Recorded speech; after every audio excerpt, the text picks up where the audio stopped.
नमस्कार. श्री रामरक्षा कार्यशाळा यातलं सत्र पहिलं या सत्रामध्ये तुमच्या सगळ्यांचं मनापासून स्वागत.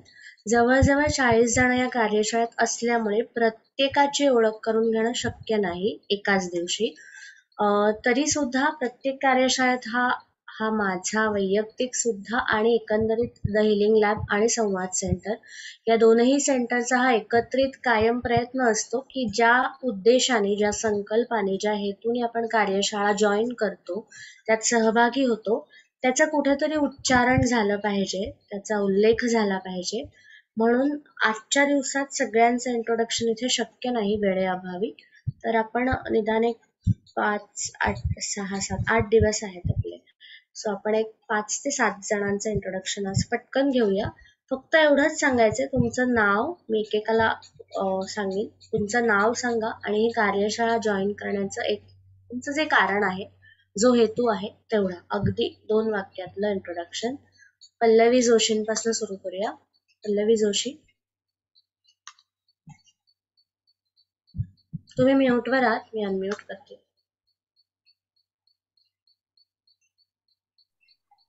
हा, झालं. ऐकायला येते? येते.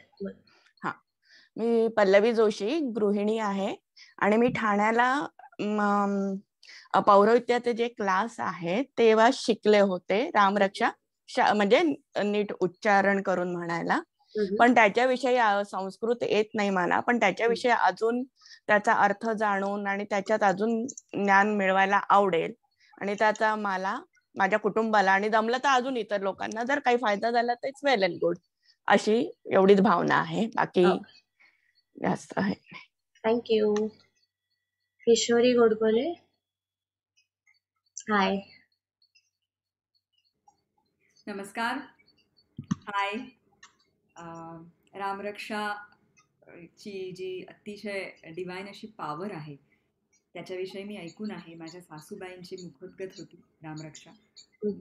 प्रेग्नेंट असताना त्या रोज माझ्या समोर बसून दिवा लागणी झाली 7 वाजता की त्या म्हणायच्या, आणि त्याचे अप्रतिम परिणाम मी स्वतः अनुभवले आहेत. माझ्या मुलीचा जन्म झाल्यानंतरच आम्हाला ते जास्त जाणवले, त्याची प्रचिती आली. आणि अजून तुझ्याकडनं जाणून घेण्यासाठी रामरक्षाची ही जी प्रचंड शक्ती आहे, रामरायाची जी कृपा आहे, त्याबद्दल जाणून घ्यायला मला तुझ्याकडनं आवडेल. थँक्यू. संपदा थत्ते,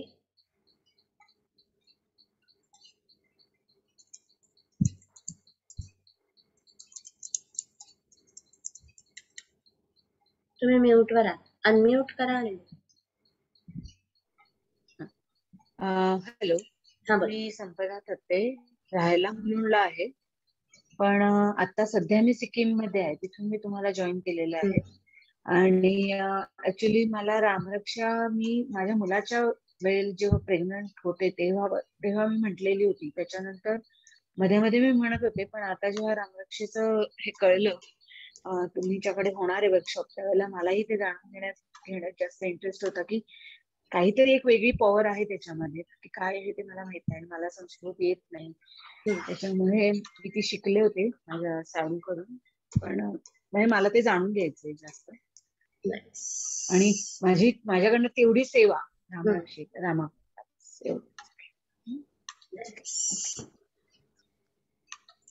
योगिनी,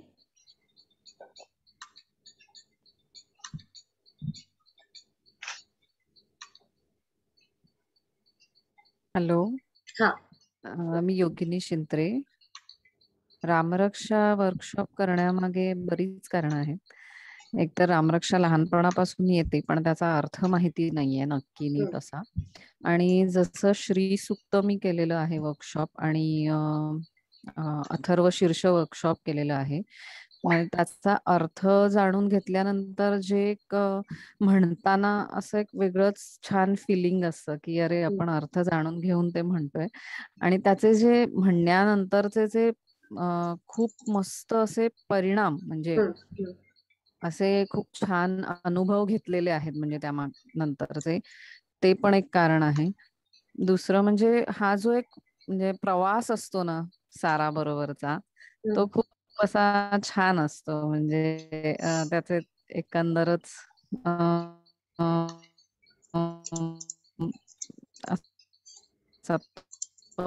अनुभव एकंदर खूप सुंदर असतो म्हणजे आपल्याला असं. आणि दुसरं म्हणजे ते रक्षण करणे हा एक जो रामरक्षा यातला जो मुख्य उद्देश आहे म्हणजे तो. तर त्यासाठी पण म्हणजे आता सुद्धा संकल्प करताना मी असा विचार आला जस्ट मनात, म्हणजे असं सारा म्हणते तसं की आपण आधी ठरवलेलं असतं वेगळं, पण कधी कधी त्यावेळेला वेगळं मनात येतं. तसं काही काही वेळा असं होतं की आपलेच चुकीचे समज किंवा बिलीफ सिस्टम जे म्हणतात त्याच्यापासून माझं रक्षण व्हावं अशी एक इच्छा मनात उत्पन्न झाली आता. तर हे सगळे असे बरेच उद्देश आहे घेऊन मी हे वर्कशॉप करतेय. आणि आय एम शुअर की नेहमीसारखाच खूप सुंदर अनुभव असणार आहे आणि सगळ्यांनाच छान अनुभव येणार आहे. Yes, thank you. थँक्यू. आणि शेवटचं इंट्रोडक्शन आजचं घेऊया निमिषा. उतार होता मग.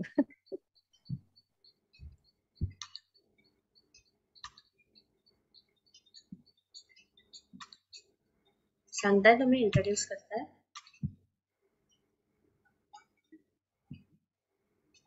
हा,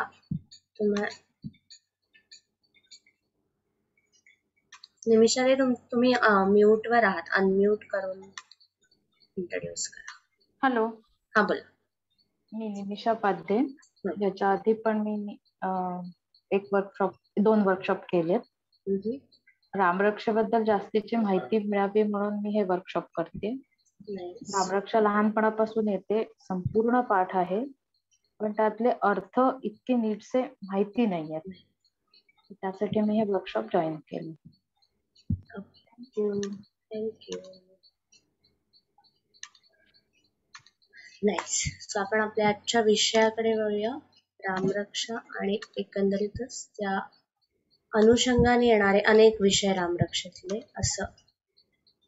अशी ही कार्यशाळा आहे. अनेक चेहरे नवीन आहेत आणि ते चेहरे नवीन पार्टिसिपेंट्स आहेत. त्याच्यामुळे आपण काही गोष्टी ज्या आहेत त्या सविस्तर सुरुवातीच्या पहिल्या सत्रामध्ये सांगणार आहोत. एकच सेकंड. येस. सो आजचं पहिलं सत्र आहे रामरक्षा कार्यशाळा आहे. रामरक्षा म्हटल्याबरोबर जे आपल्या सगळ्यात पहिले मनात येतं की रामरक्षा म्हणजे ते जे स्तोत्र आहे किंवा ती जी रचना आहे त्या रचनेवरच आधारित कार्यशाळा आहे. पण त्याही पलीकडे जाऊन या कार्यशाळेत वेगळं असं काय आहे की अनेकांना मी फोनवर काही गोष्टी सांगितल्या होत्या, त्याचा इथे थोडासा पुनरुल्लेख होईल आणि काही गोष्टी नव्याने कळतील. आजच्या पहिल्या स्लाइडकडे जातोय. दिसत नसली स्लाइड तर मला मध्ये फक्त सांगा, म्हणजे मी पुन्हा शेअर करत जाईल. पहिलं सत्र आहे म्हणून संस्थेचा परिचय, दोन्ही संस्थांचा परिचय. द हिलिंग लॅब ही संस्था 2014 साली न्यूझीलंडमध्ये असताना त्याची अधिकृतरित्या सुरुवात असं म्हणता येईल. त्याआधीही अशा स्वरूपाचे वेगवेगळे प्रयोग चालू होते, पण त्याला एक निश्चित ऑर्गनाइज स्वरूप ज्याला आपण म्हणतो किंवा एक सिस्टमॅटिक फॉर्मॅट म्हणतो, असं सगळं घेऊन द हिलिंग लॅबचा मुख्य उद्देश, संस्कृत हा माझा आवडीचा विषय आणि संस्कृतातलं जे म्हणून जे अक्षर लिहिलं गेलेलं आहे त्या प्रत्येक अक्षराचं प्रॅक्टिकल ऍप्लिकेशन काय आहे, ज्याला आपण अप्लाइड सायन्सेस हा आजकालचा नवीन परवलीचा शब्द आहे. तसंच अप्लाइड मंत्रा सायन्स हा माझा आवडीचा विषय आहे. आणि अप्लाइड मंत्रा सायन्स याचा अर्थ जुने पुराणे जो म्हणून तुम्ही मंत्र म्हणाल त्या प्रत्येक मंत्राचं ऍप्लिकेशन म्हणजे उपयोजन काय आहे, किंवा रामरक्षेत सुद्धा उल्लेख आहे जपे विनियोग हा, त्या मंत्राचा विनियोग काय आहे आणि जगातल्या प्रत्येक मंत्राचा विनियोग आहे, जगातल्या प्रत्येक मंत्राची फलश्रुती म्हणजे त्याचं फळ सांगितलेलं आहे, त्याच्यातनं काय मिळेल हे स्पष्ट सांगितलेलं आहे. रामरक्षा त्याला अर्थात अपवाद नाही. रामरक्षेची सुरुवातच काय मिळेल ह्यानी होते, म्हणजे फलश्रुती सहसा शेवटाला येते किंवा अथर्वशीर्ष ज्यांनी केलंय त्यांना माहिती की शेवटी फलश्रुती येते. एतत् अथर्वशीर्षम य अधिते सह असं सगळं जे येतं तिथून फलश्रुतीची सुरुवात होते. तर हे सगळं बहुतेक मंत्रांच्या शेवटी येतं. आपण मंत्र पुष्पांजली म्हणतो, आरत्यांनंतर मंत्र पुष्पांजली, त्याला जोडून एक छोटी फलश्रुती असते. पण रामरक्षेच्या अगदी सुरुवातीला अतिशय स्पष्ट उल्लेख येतो की का करा, कशासाठी करा, कसं करा, कधी करा, सगळंच सांगून टाकलेलं आहे. आणि असं सांगितलेलं असताना रामरक्षेसारखे अनेक स्तोत्र, मंत्र, वाङ्मय, बीजमंत्र किंवा संस्कृतातले अनेक ग्रंथ, हे ग्रंथ जेव्हा म्हणजे आता मी साधारण शाळेत असताना पासून संस्कृत शिकत होते. संस्कृत 100 मार्क होतं.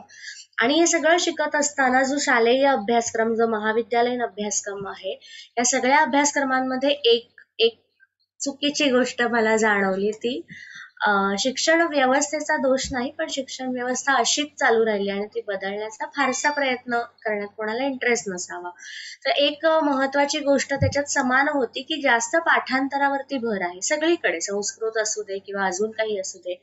आणि माझ्यासारखी व्यक्ती, म्हणजे मला तर गणित हा सुद्धा विषय कधी आवडला नव्हता, तर मी गणित सुद्धा पाठ करूनच तो पेपर द्यायचे. त्यामुळे खूप पाठांतरावरती आधारित शिक्षण पद्धती आहे, पाठांतरावरती आणि गुण प्रणाली त्याच्यावरती ठरते. तसं संस्कृतच्या बाबतीत होत होतं की BA MA करून सुद्धा त्या प्रत्येक याच्यामधलं जे सायन्स आहे, त्याच्यातलं जे शास्त्र आहे, की आपल्याकडे जे म्हटलं जातं की असं शास्त्रात म्हटलंय, शास्त्र असतं ते, असं जे म्हटलं जातं, तर ते खरंच जर शास्त्र असेल तर ते शास्त्रासारखं उपयोगी पडलं पाहिजे.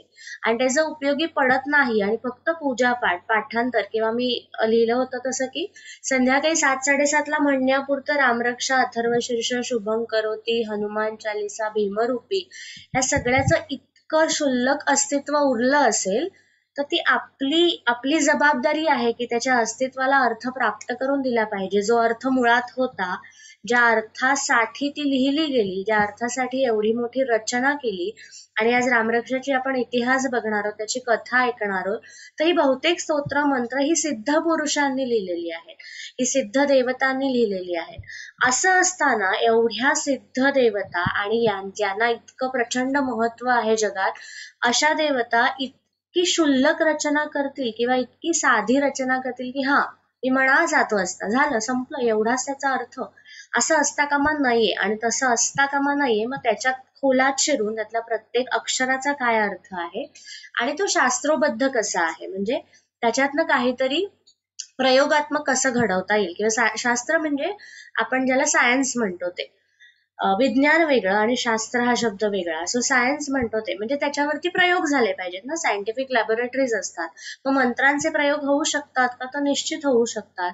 अगदी प्रयोगशाळेत होऊ शकतात का? तर तेही होऊ शकतात. ती बरीच पुढची स्टेप झाली, त्याला बरीच यंत्रणा हवी.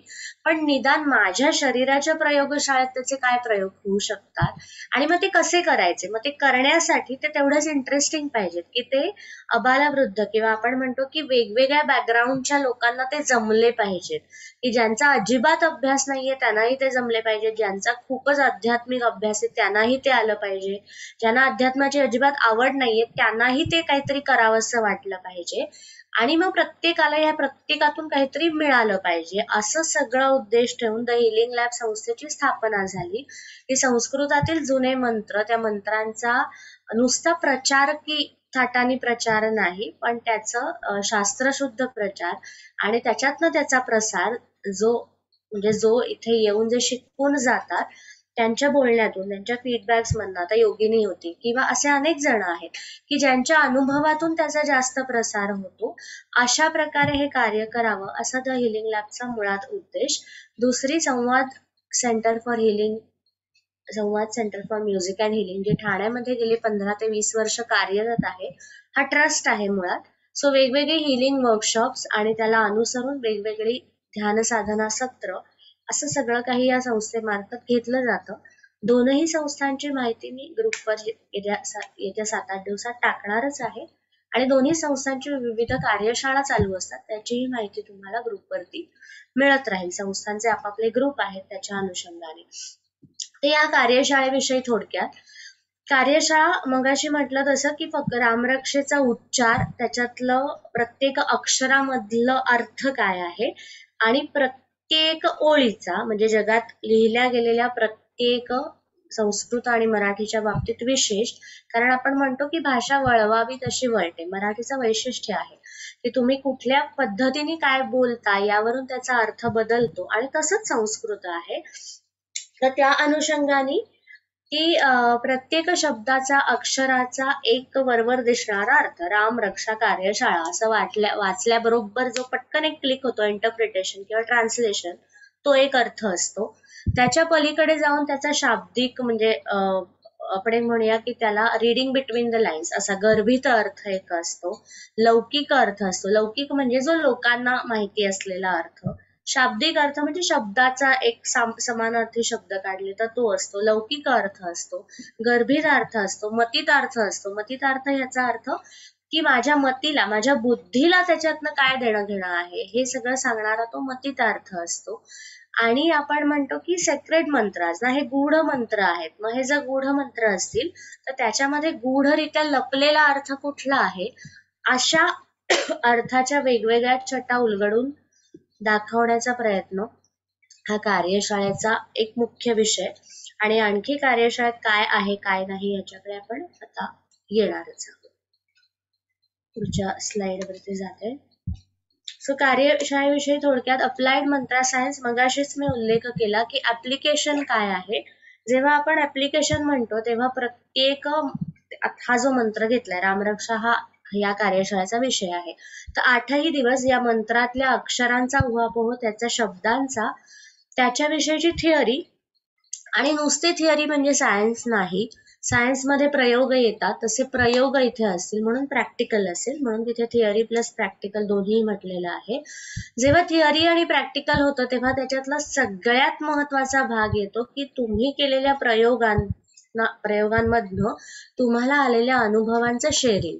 ते शेअरिंग झालं नाही तर ती प्रयोगशाळा चालू आहे का नाही हे कळणार नाही, किंवा ते शेअरिंग झालं नाही तर तुम्ही जे प्रयोग करताय ते योग्य होत आहेत का नाही, किंवा योग्य अयोग्य असं पण नको म्हणूया, पण मला अमुक अमुक करून काय जाणवलं, मग समोरच्याला काय जाणवलं, असे जे वेगवेगळे प्रयोग आहेत ते आपण त्याच्यातनं करणार आहोत. हे शेअरिंग जे आहे ते साधारण आपण आज चालू केलं तरी 1 महिनाभर आपण ग्रुप चालू ठेवू आणि त्याच्यावरती शेअरिंग करू शकतो.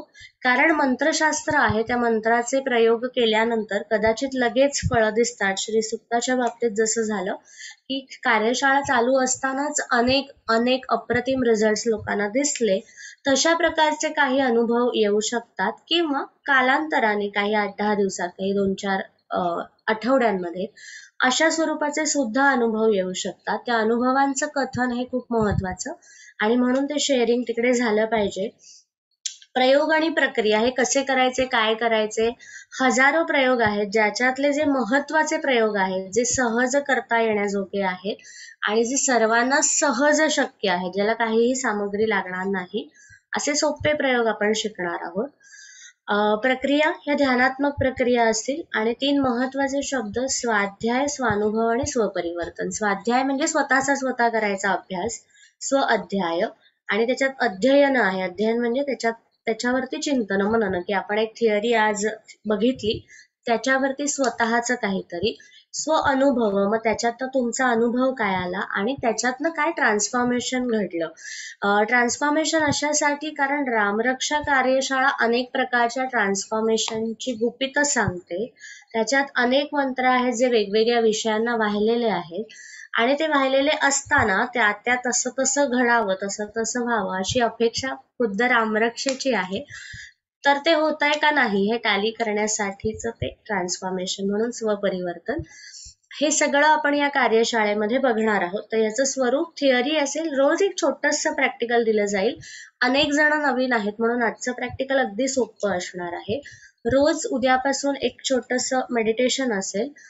मेडिटेशन श्रीसुक्त ज्यांनी केलंय त्यांना माहितीये की ते तुम्ही घरी करावं तुमच्या वेळेने दिवसभरात. म्हणजे आता झाला क्लास की उद्या 9:30ला. सो आजपासून उद्या 9:30 पर्यंत तुमच्याकडे वेळ असेल. तर त्या वेळात तुमचं तुम्ही करायचं. आणि मेडिटेशन कंपल्सरी नाही म्हणण्यापेक्षा काही जण असं म्हणू शकतात की आम्हाला काही मेडिटेशनची आवड नाही. पण खरोखर सांगेन की हे फार आध्यात्मिक काहीतरी प्रचंड तुम्हाला स्पिरिच्युअल बनवण्यासाठीची ही ध्यानधारणा नाही. हे जे प्रयोग आहेत ते अधिक सोप्या पद्धतीने आत्मसात व्हावेत, किंवा जे आपण म्हणतो ना कळतो पण वळत नाही, ते वळण्यासाठी, ते आतपर्यंत पोहोचण्यासाठी मेडिटेशन हे टूल म्हणून वापरलं, हे टेक्निक म्हणून वापरलेलं असतं आणि तशा स्वरूपाची ती मेडिटेशन्स आहेत. त्यामुळे ती नक्की करून बघा, त्याच्यातनं नक्की सुंदर अनुभव येतील. रामरक्षेचा इतिहास आपण बघणार आहोत आणि अजून एक सेकंड. एक महत्वाचा मुद्दा सांगायचा राहिला इतिहासाकडे येण्याआधी. तर काय काय आहे हे आपण बघितलं आणि कार्यशाळेविषयी थोडक्यात मध्ये काय नसणार आहे याचा थोडासा उल्लेख मुद्दामून करीन, कारण काही कार्यशाळेच्या निमित्ताने जे अनेक फोन आले, अनेक लोकांशी बोलणं झालं, त्याच्यातनं काही गोष्टी जाणवल्या, जे प्रश्न अनेकांचे असू शकतील म्हणून हा विषय सांगते अगदी थोडक्यामध्ये. आपण रामरक्षा हा विषय घेतलाय आणि ज्याची अधिष्ठात्री देवता अर्थात श्रीराम आहे, याच्यात शंकाच नाही. पण म्हणून संपूर्ण कार्यशाळा ही श्रीरामावरती आहे का, तर हो आहे. श्रीरामाचं देवत्व सोडून, म्हणजे प्रभू श्रीराम किंवा श्रीरामाचं एक दैवतशास्त्रानुसार एक रूप आहे, देवता म्हणून त्याच्याकडे बघितलं जातं, त्या रूपाकडे बघितलं जातं. तसंच श्रीरामाचं एक धार्मिक स्वरूप भारतामध्ये आहे. श्रीराम आणि अमुक एक धर्म आणि मग त्या धर्माशी निगडित श्रीरामांचा इतिहास आहे, हे सगळं या कार्यशाळेमध्ये येणार नाही. कारण मुळात मी म्हटलं तसं की अमुक एक धर्म आणि त्याला जोडलेली श्रीरामाची व्यक्तिरेखा हा माझ्या अभ्यासाचा विषय नाही, त्याचा इतिहास आहे, त्या इतिहासाच्या अनेक कथा असतील. पण आपल्या कार्यशाळेचा तो विषय नसून आपल्या कार्यशाळेचा विषय अप्लाइड मंत्रा सायन्स असणार आहे. म्हणून जास्त धार्मिक गोष्टींबद्दलची माहिती इथे नसणार आहे. कुठल्याही पूजा किंवा कर्मकांड ज्याला आपण म्हणतो त्याविषयीची माहिती या कार्यशाळेत नसणार आहे, कारण ते बऱ्याच प्रमाणात उपलब्ध आहे. अनेक विविध ठिकाणी ते केलं जातं. अनेक ठिकाणी रामाची सुंदर मंदिरं आहेत. तो सगळा एक वेगळा मतप्रवाह आहे किंवा एक वेगळा विचार प्रणाली आहे, तर त्याच्यामध्ये आपण जास्त शिरणार नाही. आणि दैवतशास्त्राच्या पलीकडे जाऊन श्रीराम काय आहे, मंत्रशास्त्राला अभिप्रेत श्रीराम काय आहे, हा आपला मुख्य विषय आहे. आणि मंत्रशास्त्र हे धर्मापलीकडे आहे. धर्मापलीकडे याचा अर्थ जेव्हा आपण ते थेरपी म्हणून, जेव्हा आपण ते हिलिंग टेक्निक म्हणून वापरतो, तेव्हा त्याला कुठल्या तरी एकाच चाकोरीमध्ये ठेवू नये, कारण तो मंत्र आहे ना, म्हणून. बाकी ते कुठल्या, म्हणजे संस्कृत आहे तर ते कुठल्या तरी अमुक ह्याच्याशी निगडित असू शकतं असं म्हणायला हरकत नाही. तर त्या अनुषंगाने इतिहास किंवा वाल्मिकींचं जे रामायण आहे त्या रामायणामध्ये आपण फारसं शिरणार नाही, कारण आपला तो विषयच नाही. म्हणून हे सगळं सांगण्याचं कारण की अनेकांना असे प्रश्न होते की 8 दिवसात तुम्ही रामायण कसं काय हाताळणार. तर मी म्हटलं की रामायण मी हाताळू शकतच नाही. 8 दिवस काय, म्हणजे 8 महिन्यात पण नाही, कारण माझाच तेवढा अभ्यास नाही. तर पण माझा ज्याचा अभ्यास आहे ते मी 8 दिवस नक्की सांगू शकते. दॅट इज मंत्रशास्त्र. आणि दुसरं एक महत्वाचं, बोलता बोलता असं होऊ शकतं, इथे अनेक जण विविध वर्कशॉप केलेले आहेत, पण या वर्कशॉपला अनेक नवीन चेहरे आहेत की अनेकांचा हा प्रतिक्रिया होती एका व्हिडिओवरती, म्हणून मी सांगते की देवतांचा किंवा ऋषींचा एकेरी उल्लेख का केला जातो, म्हणजे किंवा माझ्या बोलण्यातही काही वेळा मग राम असं म्हणाला, मग सीता तिकडे, असं काही स्वरूपाचं ऐकू येऊ शकतं. तर परत एकदा सांगेन, कुठल्याही देवतेचे, कुठल्याही ऋषी मुनींचे जाणीवपूर्वक अपमान वगैरे करण्या इतके उथळ संस्कार निश्चितच नाहीत. आणि जाणीवपूर्वक म्हणण्यापेक्षा की मुद्दामून कोणाचा एकेरी उल्लेख करावा असे काही माझे विचार आहेत असं पण नाही.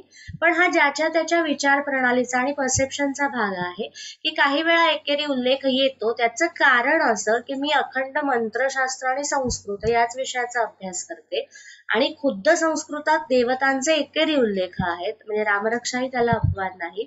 रामरक्षेतलं महत्वाचं एक वाक्य आहे, भो राम माम उद्धर. त्याचा शब्दशः अर्थ हे राम, ओ डिअर राम, किंवा अरे रामा माझा उद्धार कर, असा सुंदर अर्थ आहे. तर तिथे अरे हाच शब्द आहे, अहो राम देवा असं त्याला म्हटलेलं नाही. आणि संस्कृतातले असे अनेक, म्हणजे कुठलाही मंत्र तुम्ही शोधा आणि त्याच्यात तुम्हाला अरे देवा, अग देवी असाच उल्लेख आहे. श्रीसुक्त आपण शिकतो, श्रीसुक्तामध्ये अग श्री, अग लक्ष्मी असं अग तुग केलेलं आहे. अथर्वशीर्षामध्ये गणपतीला तू इथे राहतोस, तू मूलाधारात राहतोस, तू अमुक करतोस, तू तमुक धारण करतोस, चक्क तू म्हटलेलं आहे.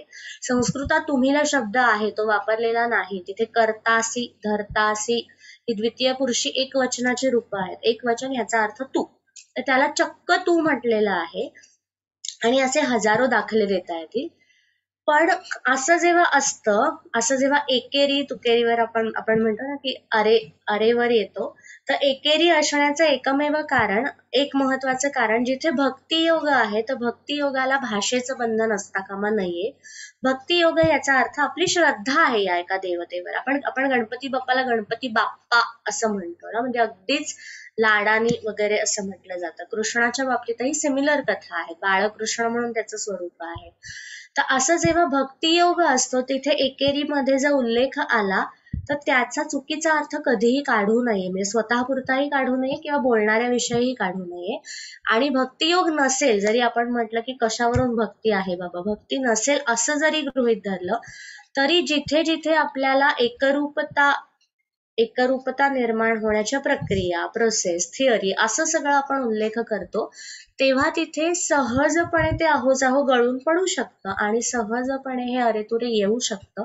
तर त्याच्यासाठी ही एवढी प्रस्तावना दिली, कारण अनेकांचा हा प्रश्न होता की असं एकेरी उल्लेख कसे काय असू शकतात, असे कधीच कुठेच नाहीयेत असं लोकांचं म्हणणं होतं. त्यामुळे मी त्यांना बरीच उदाहरणं पाठवली की अख्खं संस्कृत एकेरी उल्लेखांनी भरलेलं आहे आणि त्याची भाषांतरच कोणाला माहिती नसतील किंवा जी भाषांतर करतात ती मराठीत करतो म्हणून आपण अहो वगैरे म्हणत असतो, त्याच्यात काही चूक नाही. पण आणि इथे पण छान उदाहरण, मी येणारच होते त्या उदाहरणाकडे, की आपण लता दिदी, म्हणजे आमच्या लता दिदी म्हणतो पण अमिताभ, सचिन तेंडुलकर यांना आपण नावानी हाक मारतो ना, तरीही मानवी रूप आहेत, त्यांना देवत्व प्राप्त झालंय तो भाग वेगळा. पण आपण लाडका तेंडल्या, त्याला तर तेंडल्या म्हणतात, म्हणजे आडनावाची पण ठेवलेली नाहीये त्याच्या, तर ते प्रेमापोटी म्हणतो. त्याचा अर्थ म्हणजे त्याला स्वतःलाही ह्याच्यात अपमान वाटणार नाही जर असं त्यांनी ऐकलं तर. इनफॅक्ट अहो जावं ऐकलं तर त्याला जास्त धक्का बसेल, असं सगळं आहे. तर त्याच स्वरूपाचं ते एक yes, it's because we believe we are very close. तसंच देवतांच्या बाबतीत होतं की आपल्याला तो गणपती हा श्रीराम आणि अमुक सगळे आपल्यासाठी धावून येतील असं वाटतं आणि तिथे हक्क येतो. आपण माऊली हा शब्द वापरतात कॉमन ह्याच्यामध्ये, की ती माऊली आहे. माऊली आहे म्हणजे ती देवीलाही माऊली म्हणू शकतो, पुरुष देवतेला सुद्धा आपण माऊली म्हणू शकतो, विठू माऊली म्हटलं जातं. तर माऊली ह्याचा अर्थ ते मदर चाइल्ड रिलेशन आहे. तर that mother child relation exist with every deity, every single deity, म्हणून तिथे अरेतुरे येईल. त्याचा कृपया राग मानू नये. रामरक्षेच्या इतिहासाकडे येऊया. खूप छान शब्द आहे राम रक्षा. राम रक्षा या नावातच त्याचे 2 प्रयोग आलेले आहेत, ते आधी सांगते आणि मग इतिहासात, त्या माझ्या व्हिडिओमध्ये पण इतिहास आहे, पण तरी बरेच जण नवीन आहेत म्हणून इतिहास हा आपला पहिल्या सत्राचा भाग आहे महत्वाचा.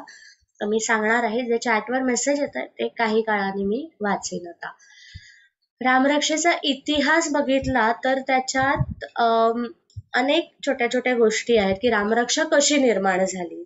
एक रामरक्षेतच याचे 2-3 उल्लेख आहेत.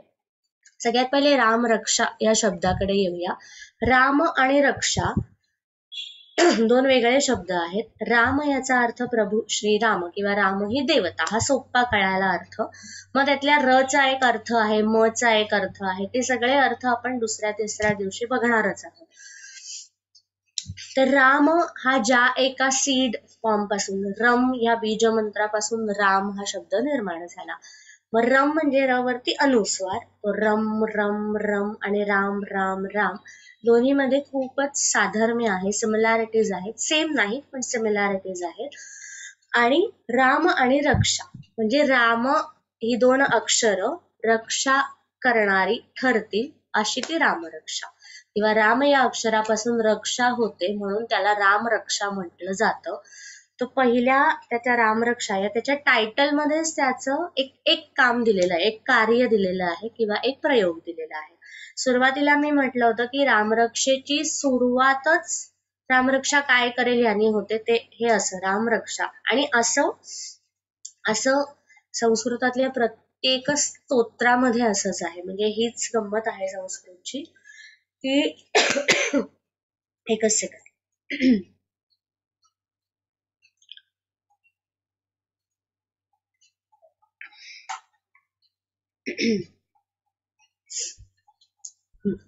तर प्रत्येक स्तोत्रामध्ये ते स्तोत्र काय करेल हे असं एका वाक्यातच, म्हणजे एका शब्दातच सांगितलेलं आहे. जसं रामरक्षा, जसं अथर्व शीर्ष, अथर्व शीर्ष. अथर्व म्हणजे थर्व म्हणजे कंपन किंवा व्हायब्रेट होणारं, अथर्व म्हणजे जिथे कंपन होणार नाही, जिथे व्हायब्रेशन थांबेल. कशाचं? शीर्ष. शीर्ष म्हणजे डोकं. डोकं म्हणजे विचार. विचार म्हणजे आपल्या डोक्यातले आपले विचार. तर विचारांची व्हायब्रेशन स्पंदन कंपन थांबवणारं म्हणजे डोक्याला स्थिरता निर्माण करून देणारं ते म्हणजे अथर्व शीर्ष. इतका सुंदर त्याचा अर्थ आहे. तसं रामरक्षा, पहिला अर्थ की राम या अक्षरापासून तुमची सदैव रक्षा होईल, रक्षा प्रोटेक्शन केलं जाईल, दॅट इज रामरक्षा. दुसरा अर्थ रक्षा, याचा अर्थ राख. मग राख हा संदर्भ फक्त लक्षात ठेवा, आपण तिसऱ्या चौथ्या दिवशी ह्याच्यात आणखी खोलात शिरणार आहोत. सर रक्षा याचा अर्थ राख. राख कधी होते, काहीतरी म्हणजे कशी होते, त्याची प्रक्रिया काय आहे, हे सगळं एक बॅक ऑफ द माइंड तुम्ही एक छोटस विचार करायला लागा की रक्षा कशी होते. तर रक्षा म्हणजे राख. मग उदबत्तीची रक्षा असते, किंवा आपण देवळात जातो तर राख येते, किंवा बहुतेक देवळांमध्ये प्रसाद म्हणून अंगारा, आपण त्याला अंगारा म्हणतो, राख म्हणत नाही, पण बेसिकली ती राख असते ना, ती रक्षा असते. तर ती रक्षा असते. आणि मग तो अंगारा छोट्या बाळांना किंवा जनरल सुद्धा कोणी आजारी असेल तर उशीपाशी अंगारा ठेवण्याची पद्धत आहे, ती रक्षा. तर अशा राखेमध्ये आणि राम या दोन्हीचा काहीतरी प्रयोग आहे जो आपण शिकणार आहोत. तर राम नामावरती तयार झालेली राख, त्याचे काय काय काय काय उपयोग आहेत, दॅट इज रामरक्षा. असे रामरक्षेचे दोन संदर्भ आहेत. मग रामरक्षा निर्माण कशी झाली? रामरक्षेतच त्याचा एक छान उल्लेख येतो. रामरक्षेचे जे अनेक श्लोक आहेत त्याच्यामध्ये आहे रमे रमे मनोरमे. मनोरमेला उल्लेख, मनोरमा म्हणजे पार्वती. मनोरमेला उल्लेखून कोण म्हणतं तर साक्षात देवादिदेव शंकर पार्वतीला सांगतात की मनोरमे, अगं मनोरमे, म्हणजे त्यांचा संवाद आहे जो संपूर्ण रामरक्षेत येत नाही. पण गोष्ट अशी आहे की नेहमीप्रमाणे शंकर पार्वती काहीतरी आध्यात्मिक चर्चा करत बसलेले असतात आणि चर्चा चाललेली असते विष्णू सहस्त्रनामाची. पार्वतीला प्रश्न पडतो की पार्वती शंकराला म्हणते की विष्णू सहस्त्रनाम म्हणजे सहस्त्र, हजार नावं आहेत, तर ही तर म्हणायला खूप लांबलचक आहेत, म्हणजे असं काही तुमच्याकडे नाही का की जे मी पटकन म्हटलं आणि त्याचं चटकन काम झालं, म्हणजे इन्स्टंट काहीतरी. पार्वतीला सुद्धा इन्स्टंट काहीतरी हवं होतं. आणि मग शंकर तिला म्हणाले की अगदी सोपं आहे त्याचं. तेव्हा त्यांनी सांगितलं की इन्स्टंट काय घडू शकेल तर राम ह्या दोन अक्षरातनं संपूर्ण विष्णू सहस्त्रनामात जे जे साध्य होतं ते राम या दोन अक्षरांमध्ये मी टाकणार आहे आणि त्याच्यातून रामरक्षा घडवणार आहे, हे ते पार्वतीला सांगतात, आणि ती ही रामरक्षा. तर राम या अक्षरांचं महत्व असं खूप इंटरेस्टिंग आहे. आपण तो श्लोक जेव्हा बघू तेव्हा ही गोष्ट परत बघणार आहोत. दुसरी जी गोष्ट आहे दॅट इज व्हेरी इंटरेस्टिंग. महर्षी वाल्मिकींनी शतकोटी प्रविस्तरम, हे सुद्धा रामरक्षेतच याचा उल्लेख आहे, जो श्लोक आपण आजही बघणार आहोत, की 100 कोटी प्रविस्तरम म्हणजे विस्ताराने, प्र म्हणजे प्रकर्षाने विस्तार, प्रकर्षाने म्हणजे जाणीवपूर्वक, म्हणजे पूर्ण विचारांअंती विस्तार करून 100 कोटी श्लोकांचं असं रामचरित्र लिहिलं. त्याला तुम्ही रामायण म्हणा, रामचरित्र म्हणा, रामाची स्तुती म्हणा, काय हवं ते म्हणा. तर असं काहीतरी महर्षी वाल्मिकींनी लिहून ठेवलं. ते लिहिल्यानंतर त्याची ख्याती संपूर्ण त्रिलोकात पसरली. त्रिलोकात पसरली. मग मानव, दानव आणि देव या तीनही लोकांमध्ये, किंवा असुर, सुर आणि मानव असं आपण त्याला म्हणूया, तर या तीनही लोकांमध्ये त्याची ख्याती पसरली. आणि ख्याती पसरल्यावरती काय झालं, अर्थातच ते इतकं इंटरेस्टिंग होतं, ते इतकं छान होतं आणि त्याची महती सगळ्यांना माहिती होती की हे असं काहीतरी जर भयंकर मोठं काहीतरी लिहिलेलं आहे तर आता ह्या तीनही जणांना हे हवं होतं आपल्याचकडे, म्हणजे ह्याचा संपूर्ण अधिकार किंवा ह्याचा संपूर्ण मालकी हक्क माझ्याकडे. मग सगळ्यांना काय होतं, ह्या 100 कोटींची स्वतःकडे मालकी हवी होती. आणि आता 100 कोटीची सध्याची गोष्ट ही आपल्याला माहितीच आहे की 100 कोटींना केवढं महत्व झालंय. तसंच होतं ते की ते 100 कोटीचं एवढं महत्व होतं की जो उठतोय त्याला की 100 कोटींचं ते संपूर्ण रचना स्वतःकडे हवी होती. मग या 100 कोटींची वाटणी करायची असं काहीतरी तिघांनी ठरवलं, की तिघांच्याही लक्षात आलं की भांडून काही उपयोग नाही, हे आपल्याला मिळणार नाही आणि फक्तच युद्ध होईल. तर आपण युद्ध टाळू शकतो, कसं टाळायचं, तर तिघं हटून बसले की 100 कोटींची समान वाटणी करायची. आणि सगळ्या समुद्र मंथनाची जशी गोष्ट आहे किंवा अशा अनेक गोष्टी आहेत की देव, दानव आणि मानव तिघ सारख्याच प्रमाणात हटून बसले होते. कोणीही माघार घेत नव्हतं. म्हणजे देव आहेत म्हणून ते असं नव्हते म्हणाले की जाऊ दे ना, देऊन टाका माणसांना. कारण प्रत्येकालाच माहिती होतं की हे काहीतरी अद्भुत आहे. म्हणजे दिस इज अ पॉवर, किंवा आपण सुपर हिरोज कडे ज्या सुपर पॉवर्स म्हणतो तशी ही एक सुपर पॉवर आहे. तर सुपर पॉवर प्रत्येकाला हवी होती. मग 100 कोटींची वाटणी कशी करायची म्हणून तिघांनी ठरवलं की वाटणी करण्यासाठी सुद्धा असा कोणतरी पाहिजे निस्पृह किंवा जो अनबायस वाटणी करेल, जो कोणाच्या तरी एकाच्या बाजूनी जाणार नाही. आणि अर्थात संपूर्ण तिन्ही लोकांमध्ये अशी ख्याती असलेली एकमेव देवता होती, ती म्हणजे महादेव अर्थात शंकर. मग शंकराकडे सगळे गेले. शंकराने सांगितलं की 100 कोटींची तिघात वाटणी होणारच नाही. म्हणजे समान वाटणी कशी होईल ना, गणितच आहे ते. समान वाटणी तर होणं अशक्य आहे. तर मी असं करतो. तोही शंकरच होता ना, तो देवाधिदेव महादेव होता. महादेव ही पदवी त्याच्याकडे उगाच नाही, कारण त्याला माहिती होतं की यातलं जे महत असं तत्व आहे तेच या तिघांना कळलेलं नाही, आणि म्हणून 100 कोटीसाठी भांडतायत हे सगळेजण.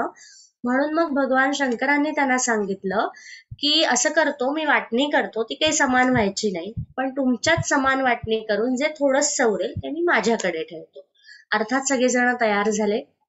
मग सगळेजण तयार झाल्यानंतर काय केलं, भगवान शंकरांनी त्याची वाटणी केली आणि तिघात वाटणी करायची. म्हणून मग 33 कोटी, 33 लाख, 33,333 असं करत करत करत करत एक श्लोक उरला, जो उरायचाच होता, कारण समान वाटणी शक्य नव्हती.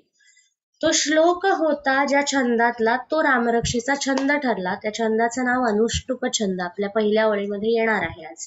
तर अनुष्टुप छंदाची जर थोडक्यात माहिती असेल तर अनुष्टुप छंदामध्ये 32 अक्षरं असतात. द्वित्रिभुषण, 32 अक्षरांचा असा श्लोक उरला. आणि मग शंकर म्हणाले, अरे बापरे, आता 32 अक्षरं तरी सुद्धा उरली. बरं, एक काम करूया, याच्यातलीही तुम्ही 10 घ्या, 30 अक्षरं घ्या, आणि शेवटची 2 अक्षरं राहिलीत ती तिघात वाटली जाणार नाहीत, ती माझ्याकडे ठेवा. सगळ्यांनाच मान्य होतं, कारण प्रत्येकाला असं वाटलं की हा, याला जास्त नाही ना मिळालं, मग चलता आहे, म्हणजे सगळ्यांना सेम आहे ना, मग चालेल. मग सगळेजण पुढे गेले आणि ती शेवटची 2 अक्षरं शंकराकडे मिळाली आणि शंकर ध्यानावस्थेत गेले. रामरक्षाची सुरुवात कशा प्रकारे ध्यान करा अशा पद्धतीने आहे. त्या 2 अक्षरांवर शंकराने ध्यान लावलं आणि ते लावलेलं बघून एवढ्या सगळ्या ऋषींपैकी एकमेव ऋषी तिथे थांबले. बाकी सगळेजण घरी निघून गेले. मानव, दानव, देव, ऋषी सगळेजण घरी निघून गेले. आणि ते सगळेजण घरी निघून गेल्यानंतर जे एकमेव तिथे थांबले ते म्हणजे बुध कौशिक ऋषी. बुध कौशिक ऋषींना असं लक्षात आलं की हे सगळं जे झालं त्याच्यातलं जे मर्म होतं ते मात्र शंकरालाच मिळालं आणि ते कोणालाच मिळालं नाही. पण बुध कौशिक ऋषी अतिशय तपस्वी होते आणि त्यांना खात्री होती की शंकराला जे मिळाले ते जर मला मिळालं तर त्याच्यात खरी गंमत आहे. म्हणून ते तिथे तपश्चर्येला बसले. पुन्हा एकदा ती शंकराची तपश्चर्या आहे. त्यांनी असं ठरवलं की आता आपण साक्षात शंकराला आवाहन करूया, इन्वोक करूया. जसं सुरुवातीला आपण म्हटलं की श्रीरामाला आवाहन करूया, तसं त्यांनी आवाहन केलं आणि शंकराला सांगितलं, तुला हे जे कळलंय ना, 2 अक्षरी छोटंसं काहीतरी तुला मिळालंय ना, ते तू मला दे, बाकी मला काही नको. आणि मग ती थोडी नाही, अशी बरीच वर्ष ती तपश्चर्या चालली. काही ठिकाणी याचा उल्लेख शेकडो वर्ष, काही ठिकाणी हजारो वर्ष. आता या शेकडो आणि हजारोचे संदर्भ हे महादेवाच्या बाबतीत घ्यायचे, म्हणजे देवांच्या एरामधले घ्यायचे. किंवा तुम्ही देवोंकादेव महादेव जर बघत असाल तर त्याच्यात कसं की 1000 वर्ष सतीने तपश्चर्या केली, मग तिचं अमुक झालं, अशा ज्या कथा आहेत त्या अनुषंगाने घ्यायचे.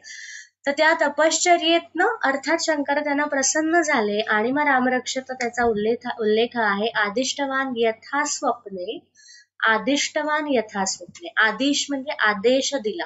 स्वप्नामध्ये जसा आदेश झाला, आदेश होणं याचा अर्थ जसंच्या तसं, जे मिळालं ते तसंच्या तसं, की हे मी तुला असं सांगतो, हे असंच्या असं घेऊन पुढे जा, असं काहीतरी साक्षात्कार बुध कौशिक ऋषींना झाला. आदिष्टवान यथा स्वप्ने तथा, तशीच्या तशी त्यांनी ती लिहून काढली, ती रामरक्षा. आणि मग ते ऋषी कोण होते तर प्रबुद्ध बुध कौशिक. त्यांचं नाव खूप सुंदर आहे, प्रबुद्ध. प्रबुद्ध म्हणजे विशेषत्वाने, प्रकर्षाने, प्र जिथे जिथे येतो तिथे प्रकर्षाने म्हणजे काहीतरी प्रयत्नपूर्वक, काहीतरी जाणीवपूर्वक बुद्धत्वाला प्राप्त झालेले. बुद्धत्व याचा अर्थ गौतम बुद्धच असा त्याचा अर्थ नाही, ती अवस्था. तर त्या गौतम बुद्धाच्या किंवा त्या बुद्धत्व अवस्थेला, त्या तंद्रावस्थेला प्राप्त झालेले असे बुध कौशिक ऋषी. आणि मग त्यांना ही 2 अक्षरं मिळाली, ती म्हणजे राम. आणि तेव्हा त्यांना जी रामरक्षा, सो रामरक्षेचा मूळ लेखक कोण असा जर एका वाक्यात प्रश्न आला तर अर्थात तो भगवान शंकर. की रामरक्षा शंकरांनीच लिहिली, पण लिहिली म्हणजे त्याचं असं लेखन बुध कौशिक ऋषींनी केलं. त्याचा रचयिता शंकर आहे. याचा उल्लेख असा स्पष्ट कुठेही नाही, पण संपूर्ण रामरक्षेमध्ये त्याचे अनेक संदर्भ सापडतात. कारण रामरक्षेची सुरुवात ध्यानावस्थेने होते आणि हे शंकरांनी सांगितलेल्या ध्यानाच्या विविध अवस्था पण आहेत त्याच्यामध्ये. तर शंकरांनी सांगितलं की अशा प्रकारे ह्याची आपण वाटणी करू. ती वाटणी झाली, यांना मिळालं, बुध कौशिक ऋषींना हे सगळं काही मिळालं. आणि मग बुध कौशिक ऋषींना शंकराकडूनच याची अनुभूती सुद्धा मिळाली. म्हणजे संपूर्ण रामरक्षेची रचना त्यांनी सांगितलीच, आणि ती रचना सांगितल्यानंतर त्या रचनेमध्ये जे स्वरूप आहे त्याविषयीचं जे ज्ञान लागतं ते ध्यानावस्थेत बुध कौशिकांना मिळालं. म्हणजे आपण जे जे आता इथे रचना बघतोय ती रचना तशी का असेल, मग त्याच्यामध्ये अमुक अमुक का अक्षरं असतील, मग अमुक असंच का असेल, मग हीच देवता का, मग तमुकच का, ही सगळी माहिती जी आहे, डिटेल्स ज्या आहेत त्या शंकरांनी ध्यानावस्थेत बुध कौशिक ऋषींपर्यंत पोहोचवल्या. एक सेकंड, कोणीतरी अनम्यूट झालंय चुकून. एक ओके, कोणीतरी चुकून अनम्यूट झालेलं, त्यांना मी म्यूटवर टाकलंय. सो असं सगळं जेव्हा बुध कौशिकांना कळलं तेव्हा त्याच्यातलं जे मंत्रशास्त्र आहे तेही त्यांच्यापर्यंत पोहोचलं. त्याच मंत्रशास्त्राकडे आता आपण येतोय. तर अथ ध्यानम पासून इति ध्यानम पर्यंत असे जे रामरक्षेचे श्लोक आहेत, 2 श्लोक आहेत, अथ ध्यानम पासून इति ध्यानम पर्यंत, त्या 2 श्लोकांकडे आपण येणार आहोत. त्याच्यासाठी मी आता टेक्स्ट ओपन करते. हे सेम टेक्स्ट मी तुम्हाला PDF वरती देणार आहे, त्याच्यामुळे बहुतेकांकडे रामरक्षा असतेच, पण जरी नसली तरी तसं काही काळजी करण्याचं कारण नाही, कारण ते दिसेलच. एक सेकंड.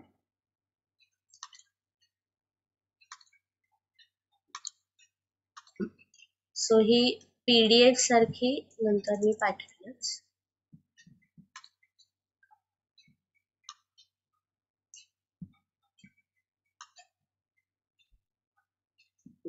दिसतंय आता परत. सो पहिल्या श्लोकाकडे येतोय, म्हणजे पहिल्यापासून अथ ध्यानम पासून इति ध्यानमचे पहिले 2 श्लोक हे आपण आज बघणार आहोत. मग आता रामरक्षेची आखणी आहे. हा मंत्रशास्त्र हा विषय ज्यांना माहिती असेल तर मंत्रशास्त्रानुसार, आता आपल्या कार्यशाळेचा तो विषय नाही, पण मंत्रशास्त्रावरची एक वेगळी कार्यशाळा होते, त्याच्यात ही माहिती दिली जाते.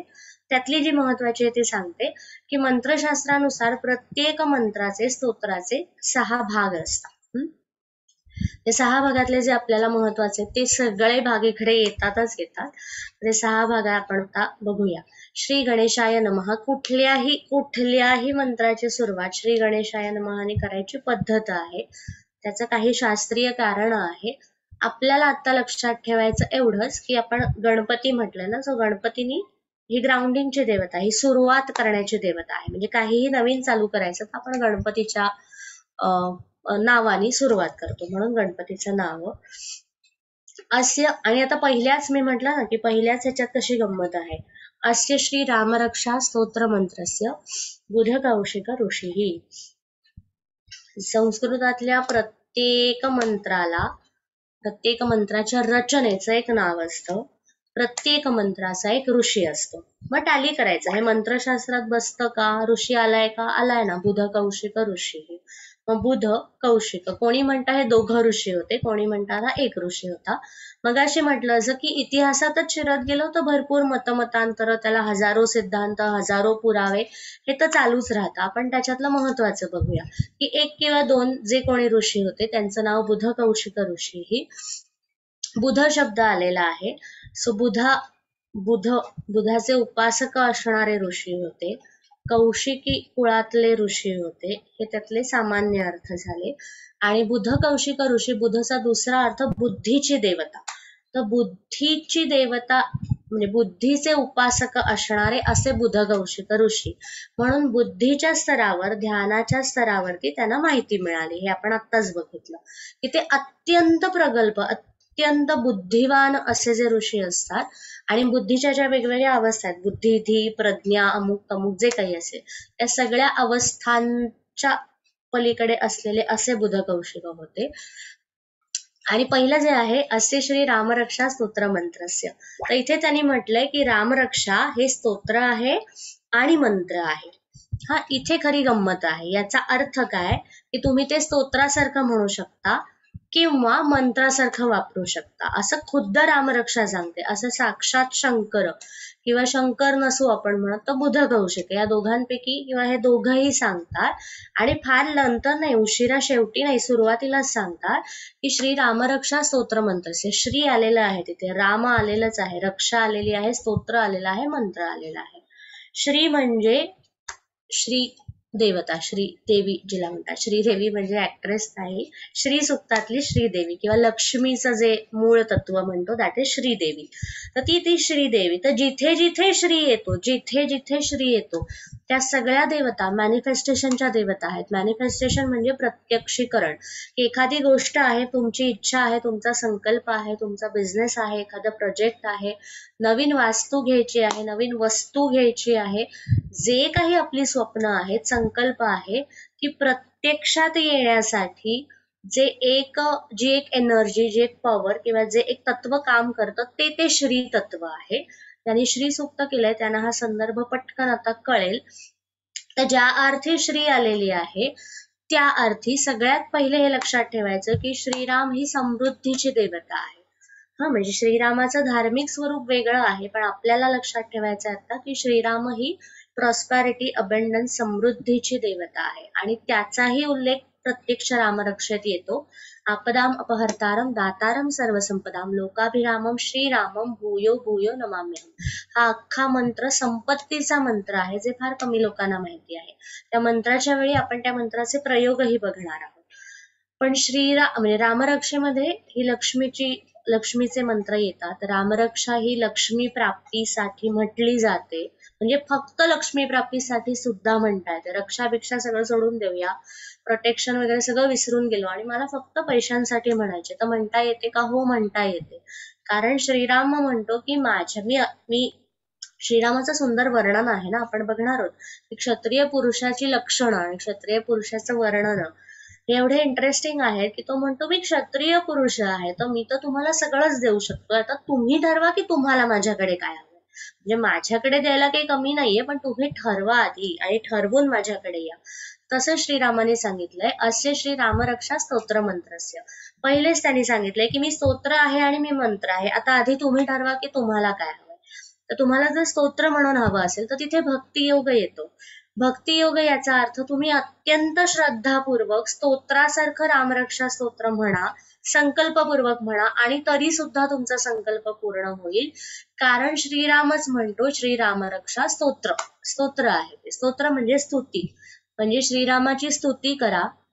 स्तुती करत असताना इतकी वर्ष आपण करतोच आहोत किंवा म्हणतोच, म्हणजे बहुतेक घरांमध्ये एकदा तरी उभ्या आयुष्यात म्हटलेली असतेच रामरक्षा. अनेकांकडे आपण रोज म्हणतो, रोज म्हणणं तर खूपच उत्तम. आणि त्याचे काही प्रयोग कळले की ती रोज म्हणायला आणखी मजा येईल. तर श्रीराम रक्षा स्तोत्र मंत्र असे, तर ती स्तुती आहे, म्हणजे स्तुती करा की तू खूप छान आहेस, तू अमुक आहेस, धृतशर धनुष्यम, तुझ्या हातात धनुष्य रूढ केलेला आहे, किंवा वामांक आरूढ सीता, तुझ्या डावीकडे सीता बसलेली आहे. आणि असं म्हणत असताना मग त्याचं एक छान चित्र डोळ्यासमोर उभं राहतं की कशी ती सीतामय्या आहे, कसा हनुमान आहे, कसा लक्ष्मण आहे, आणि मग ते कसे सगळे चाललेले आहेत, आणि मग त्याचं वर्णन आहे. मग मनोजव मारुततुल्य वेग, म्हणजे मनाच्या वेगाच्या पलीकडे असलेला तो हनुमान, अशा प्रकारे की असं सगळं जे आहे, तर तुम्ही ते प्युअर स्तुतीसारखं करा. म्हणजे ज्यांना कोणाला स्तोत्र म्हणून करायचंय, श्रद्धापूर्वक करायचंय, जे आपण करत आलो ते आता अर्थासहित करू शकता. That is one part. दुसरा पार्ट आहे तिथे प्रचंड जबाबदारी आहे. म्हणजे भक्तियोगात जबाबदारी नाही असं मी अजिबात म्हणत नाही, पण भक्तियोगात श्रद्धाच अर्ध काम करून टाकते. मंत्रशास्त्रामध्ये श्रद्धेच्या जोडीला तुमचं आपण त्याला म्हणतो ना स्व अध्याय, स्व अनुभव, ते सगळं तिकडे पणाला लागतं की माझा स्वाध्याय काय आहे. मग मी मंत्रशास्त्र आहे, शास्त्र आहे, मग प्रयोग आहेत. मंत्रशास्त्र म्हणतं की फक्त श्रद्धेने करू नका, माझा अर्थ समजून घ्या, त्यातले प्रयोग करा, आणि त्या प्रयोगांची प्रचिती आली नाही तर मग मला सांगा, मग मी म्हणेन की जाऊ दे, हे मंत्र नाही, तुम्ही स्तोत्र म्हणूनच करा. तर असं जेव्हा होतं ना स्तोत्र मंत्र, याचा अर्थ नवविधा भक्ती हा जो संकल्पना ऐकली असेल तर, की 9 प्रकारच्या भक्ती आहेत. 9 प्रकारच्या ह्याचा अर्थ की कोणाला कुठल्या गोष्टीतून कसा फायदा मिळावा याचे वेगवेगळे मार्ग सांगितलेले आहेत. जसं स्तोत्र आणि मंत्र हे 2 मार्ग इकडे दिलेले आहेत की ज्यांना मंत्राचे प्रयोग करायचे, मंत्रशास्त्रावर विश्वास आहे किंवा चाचपून बघायचंय की बघूया हे काय गडबड आहे मंत्रशास्त्राची, तर त्यांनी मंत्रशास्त्र वापरा. ज्यांना नाहीये, ज्यांना प्रचंड भक्ती आहे, ज्यांच्या अंतःकरणात भक्तीच भक्ती आहे, त्यांनी स्तोत्र म्हणून वापर करा. आणि ऋषी सांगितलेला आहे, बुध कौशिक ऋषी. पुढे येतो श्री सीता रामचंद्रो देवता अनुष्टुप छंद. अनुष्टुप छंद कारण 32 अक्षर आहेत म्हणून तो अनुष्टुप छंदच आहे. अनुष्टुप छंद 2-3 चालींमध्ये म्हणता येतो. आपण उद्यापासून चाल पण बघणार आहोत. साधारणपणे आपण जी चाल म्हणतो ती अस्य श्री रामरक्षा स्तोत्र मंत्रस्य बुध कौशिक ऋषी श्री सीता रामचंद्रो देवता अनुष्टुप छंद सीता शक्ती श्रीमद हनुमान कीलकम श्री सीता रामचंद्र प्रीत्यर्थे जपे विनियोगः अथ ध्यानम, असं जे आपण साधारणपणे म्हणतो ते. ध्याये राजानुबाहु धृतशरधनुषं बद्ध पद्मासनस्थं. ही चुकीची चाल अजिबात नाही, ही योग्य आहे. अशी म्हणत असू तर ती म्हणत राहावी, पण मी काही अजून एखादी चाल सांगणार आहे. श्री सीता रामचंद्रो देवता. प्रत्येक मंत्रशास्त्र, कमिंग बॅक टू मंत्रशास्त्र, स्तोत्रानुसार प्रत्येक स्तोत्राची एक स्तुती देवता असते. म्हणजे स्तोत्राचा अर्थच तो आहे की भीमरूपी महारुद्रा हे मारुती स्तोत्र आहे. आणि मग हनुमान चालिसा आहे. चालिसा आणि हनुमान स्तोत्र यांचे उपयोग वेगवेगळे आहेत, यांचे प्रयोग वेगवेगळे आहेत, यांच्यातनं काय मिळवायचं हे ते त्याच्यात देऊन ठेवलेलं आहे. भीमरूपी हे स्तोत्र आहे. तसं प्रत्येक स्तोत्राची एक देवता असते. रामरक्षेची देवता राम हीच आहे, दुसरी तिसरी काही देवता नाही. मग ती देवता म्हणूनच बघावी. मंत्रशास्त्र आलं की ते खूप खोलात जातं. त्याची एक देवता येते प्रत्येक मंत्राची, आणि मंत्राची देवता सीता रामचंद्रो देवता. सीता रामचंद्रो देवता अनुष्ठुप छंद. त्यांनी काय म्हटलंय की या मंत्राची देवता कोण आहे? श्री सीता रामचंद्रो देवता. सीता आणि रामचंद्र असं, किंवा सीता रामचंद्र एकत्र संधी घेतली तरी हरकत नाही. तिथेही सुरुवातीला त्यांनी श्री लावलेला आहे, कारण परत एकदा श्री हा बीजमंत्र आहे. नुसतं असं नाही म्हटलेलं सीता रामचंद्र देवता, श्री सीता रामचंद्र देवता. मग श्री सीता का बरं लावलं असेल? कारण पूर्वापार ही पद्धत आहे की जिथे जिथे श्री लागतो तिथे तिथे श्रीचा वास असतो, म्हणजे श्रीला धारण केलेलं असतं. आपल्याकडे पूर्वी श्रीमान श्रीमती नावाच्या आधी श्रीयुत श्रीमती असं लावण्याची पद्धत होती ना, तर श्री हेमंत, श्री श्रीनिवास अशा अर्थी. तर तसं जर आपण लावत असू आणि आता ते काही काळाने लावलं गेलं नसेल तर ते मुद्दामून लावा. ते नुसतं लावण्याने काय गंमत घडते तुम्ही अनुभवाल. तर ती श्रीयुत किंवा श्रीमान किंवा श्रीमती. श्रीमती श्रीमानचा अर्थ खूप सुंदर आहे की ज्या व्यक्तीला श्रीने मान्य केले आहे किंवा ज्यांना श्री मान्य आहे, ज्यांच्यावर श्रीची कृपा आहे, असे ते श्रीमान श्रीमती. म्हणजे त्या घरावर, म्हणजे श्री म्हणजे संपत्ती, संपत्ती म्हणजे ती श्री सुक्तातली श्री, ती श्री. ते श्री सीता रामचंद्रो देवता, ह्याची देवता आहे सीता रामचंद्र. तिथे चंद्र आलेला आहे आणि रामाचा आणि चंद्राचा फार घनिष्ठ संबंध आहे. चंद्र श्री सुक्तात सुद्धा डोकावतो आणि आपल्याकडे रामचंद्रच म्हणायची पद्धत आहे. तर रामचंद्र याचा अर्थ चंद्राप्रमाणे सर्व काही देणारा आणि चंद्राप्रमाणे शीतलता असणारा. आणि आता तिथे परत एकदा आत्ताच सूर्य उपासना आमचं झालं आणि श्रीसुक्तही केलेलं आहे, त्यांना हे संदर्भ सगळे आठवतील की राम हा सूर्यवंशी राजा आहे आणि रामचंद्र त्याला म्हटलं जातं. राम सूर्य कोणी म्हणत नाही किंवा सूर्यराम पण म्हणत नाही, रामचंद्रच म्हटलं जातं.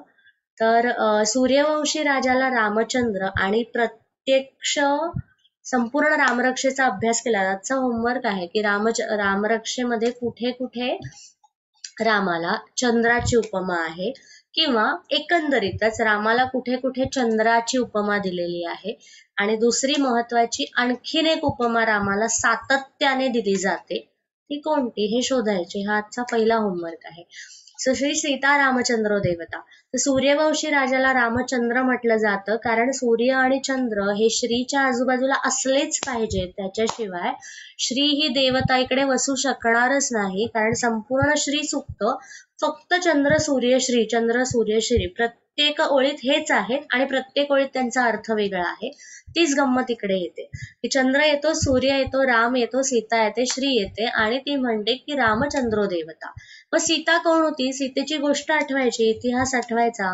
अगदी थोडक्यात इतिहास तर आपल्याला माहितीच आहे की अमुक अमुक राजाची कन्या, मग तिला कोणी जानकी म्हणू शकतं, कोणी मैथिली म्हणतं, वेगवेगळी तिची नावं आहेत. आणि मग तिची गोष्ट आहे जी पृथ्वीतून निर्माण झाली आणि जिला साक्षात पृथ्वीचं अभय होतं, पण ती पृथ्वी कन्या मानली जाते. तर सीता म्हणजे दुसरं तिसरं काही नसून पृथ्वी तत्व आहे ते, ज्याला आपण हिलिंगच्या भाषेमध्ये अर्थ एलिमेंट म्हणतो. हे कळायला अवघड असेल तर सोपं की ती पृथ्वीतून झाली ना, म्हणजे ती पृथ्वीसारखी आहे. मग पृथ्वी कशी आहे बघा बरं. तर पृथ्वी सगळं काही देते ना, मी ज्याची बनलेली आहे. मी कशाला, इथे असलेले 30 जण ज्यांचं शरीर ज्या गोष्टींनी बनलेलं आहे ते दुसरं तिसरं काही नाही, ते पृथ्वी तत्व आहे. आपल्याला शरीर आहे म्हणजेच आपल्यामध्ये पृथ्वी तत्व आहे. कारण पृथ्वी इज फॉर्म, ज्याला मूर्त स्वरूप म्हणतो ना, आणि फॉर्मलेस इज नॉट पृथ्वी. जेव्हा आपण फॉर्मलेस असतो, जेव्हा माझा जन्मच झाला नव्हता, जेव्हा सारा कोणाला माहीतच नव्हतं, कारण ती जन्मालाच आली नव्हती, तिच्या आई वडिलांना पण माहिती नव्हती, तेव्हा ती कुठेतरी फॉर्मलेस होती. तेव्हा मी कुठेतरी असेल, तर ते कुठेतरी असणं म्हणजे पृथ्वीवर नसणं, आणि म्हणून पृथ्वीवर असणं म्हणजे शरीर प्राप्त होणं. तर दॅट इज सीता रामचंद्र देवता. मग सीता म्हणते की मी पृथ्वी आहे. आणि गंमत म्हणजे पुढे येतं सीता शक्ती. ही संपूर्ण रामरक्षेची शक्ती कोण आहे? शक्ती याचा अर्थ एनर्जी. प्रत्येक मंत्राची एक शक्ती असते, प्रत्येक मंत्राची एक पॉवर असते, म्हणजे तो मंत्र ती शक्ती तुम्हाला देतो. थोडक्यात अर्थ की बॅटमॅन आहे, बॅटमॅनकडे अनेक सुपर पॉवर होत्या, किंवा जोकर असेल, किंवा सुपरमॅन आहे, स्पायडरमॅनकडे त्या स्पायडरची पॉवर आहे ना, ती पॉवर त्याला त्या अमुक एका किड्यातून मिळाली, अशी एक जी गोष्ट आहे. तसं काहीतरी की या मंत्रातनं सीता नावाची शक्ती तुम्हाला नक्की मिळेल. मग ही सीता कोण आहे? पण आपल्याला जर सीता देवता म्हणूनच माहिती असेल तर ती तुम्हाला शक्ती मिळेल का? तर मिळूच शकणार नाही, कारण तुम्हाला सीता ही शक्ती आहे हेच मुळात माहिती नाही. आपल्यासाठी ती देवता आहे. मग ती देवता म्हणून पण आपण तिची पूजा करू शकतो, पण मग तिथे स्तोत्र स्वरूपात होऊ शकते, भक्ती स्वरूपात होऊ शकते. शक्ती आली की भक्ती नुसती उपयोगाची नाही, भक्तीच्या पलीकडे जाऊन भक्तीचे प्रयोग झाले पाहिजे. सीता शक्ती ही रामरक्षेची शक्ती आहे सीता. सीता म्हणजे पृथ्वी तत्व. आता पृथ्वीचे सगळे गुणधर्म आठवा. आजचा आणखीन एक होमवर्क घेऊया आपण की पृथ्वी तत्व म्हणजे सीता शक्ती म्हणजे तुमच्या दृष्टीने काय, की पृथ्वीचे सगळे गुणधर्म आठवा. सगळे गुणधर्म म्हणजे पृथ्वी सुजलाम सुफलाम आहे. पृथ्वी, हा संपूर्ण पृथ्वी सुजलाम सुफलाम आहे का? हो आहे, कारण पृथ्वीतूनच अन्न निर्माण होतं ना. आपण मगाशी म्हटलं की मी जे काही खाते पिते ते सगळं पृथ्वी आहे. मी जे खाते ते पृथ्वी आहे, ते खाल्ल्यानंतर त्याचं जे मलमूत्र बनतं ते सुद्धा पृथ्वी आहे. त्यामुळे दॅट इज अ सायकल की मी जिथून जन्माला येते, माझी निर्मिती होते आणि माझा लय होतो, ती सगळी पृथ्वी आहे. त्यामुळे सीता शक्ती. मग पृथ्वी शक्ती मिळवायची म्हणजे काय मिळवायचंय?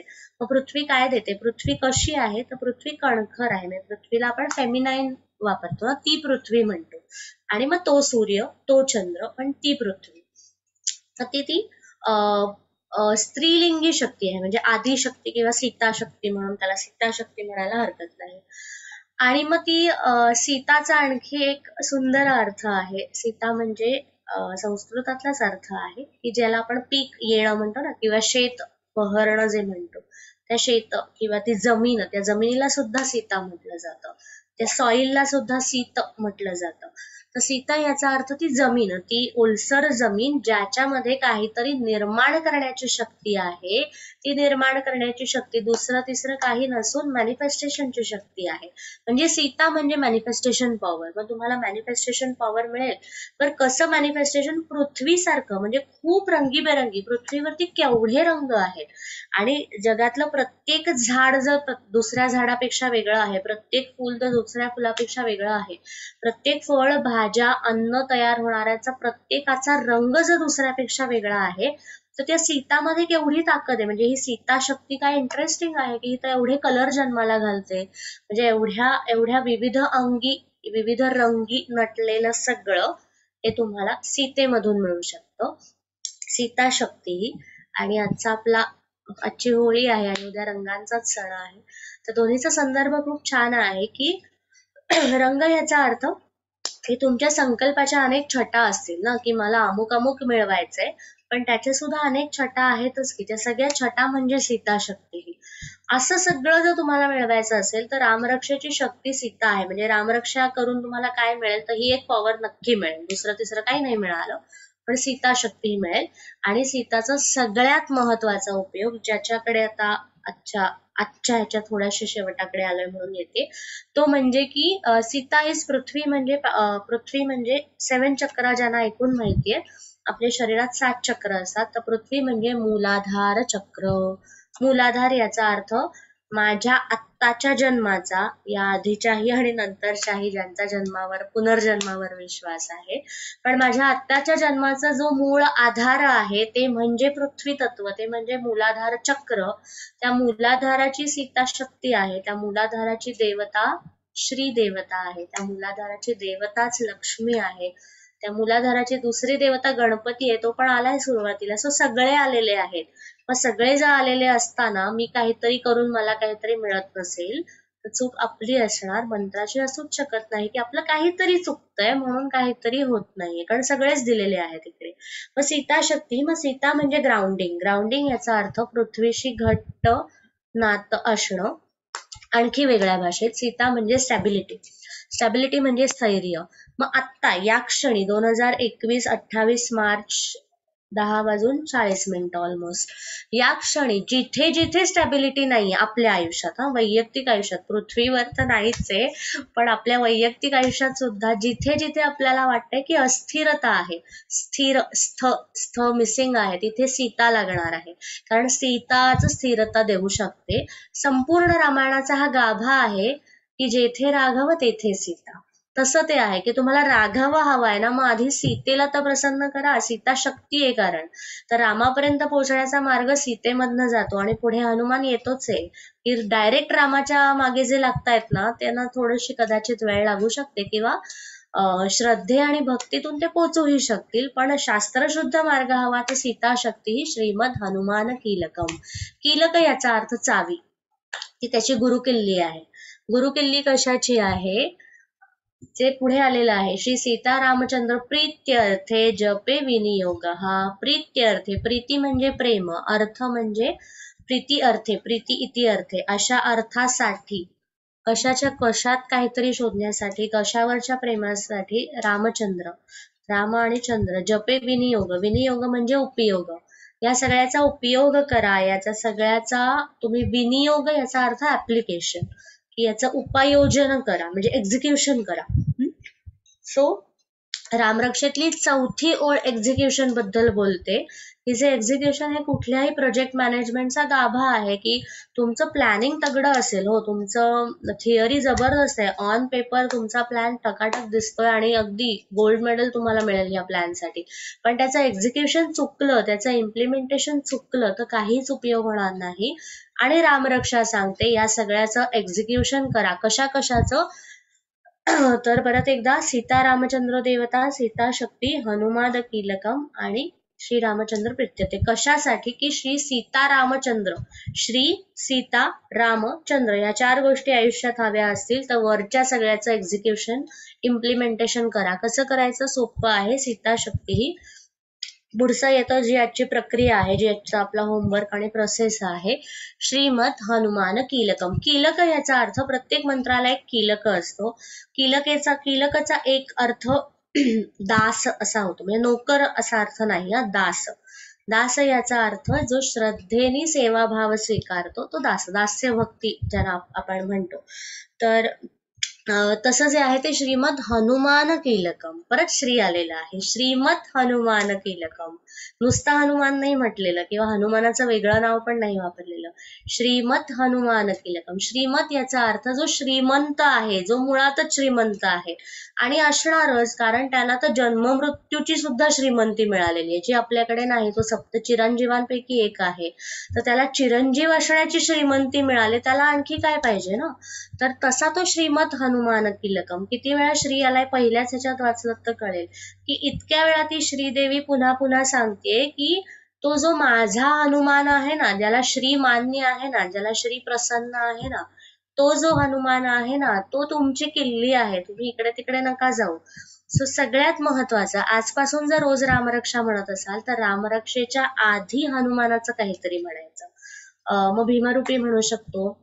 हे जे रामरक्षा म्हणतात त्यांच्यासाठी सांगते हा, जे ते म्हणत नसतील त्यांनी जी प्रक्रिया आहे ते मी हे थांबवलं शेअरिंग की सांगणार आहे. तर श्रीमद हनुमान कीलकम, आणि कीलकमचा दुसरा अर्थ लॉकची चावी, की ज्याला म्हणतात.